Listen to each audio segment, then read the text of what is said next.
I am leaning towards. So I back up and start more globally.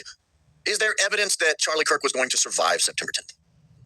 And if there's evidence he was not going to survive September 10th, then what was happening? Who would be able to ensure he wasn't going to survive? And the first thing I looked at was we had a leak that confirmed beyond, in my opinion, very confidently confirmed. It's in my opinion based on documentation I reviewed that Brian Harpole, who was the lead security contractor for Charlie Kirk, did not have plans to leave Salt Lake City. Yeah. He had a flight into Salt Lake City.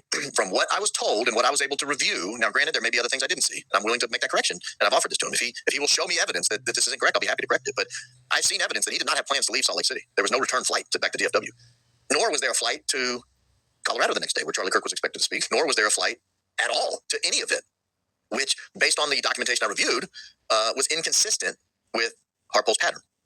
So if you always book your flights 10 to 15 to 20 days ahead of time or more, and now you have 2, 3, 4 events within that time window immediately after UVU, but you didn't book any flights, you weren't planning on going. That was my conclusion. Now, if you weren't planning on going, you probably had a good idea he wasn't walking out of there. If you had a good idea he wasn't walking out of there, it wasn't Tyler Robinson from the Losi Center with a 30-06 from his grandpappy. And so I sort of back my way into that more than looking at the wound and suggesting the trajectory doesn't work, or looking at the mass of the bullet or the speed of the bullet as it arrives to the target and the energy transfer from the projectile into the body. I'm not even looking at all that at that point. So what Baron Coleman is doing here is he is constructing reasonable doubt away from the closest circles of direct evidence that we have in the case.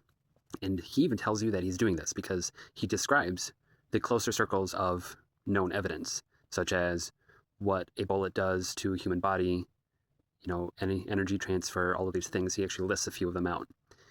So if you take concentric circles around this event and you would say that, okay, the most known facts about this event make up the closest circle. The next circle outside of that are things that are maybe connected, and maybe they're causal, but they're not primary.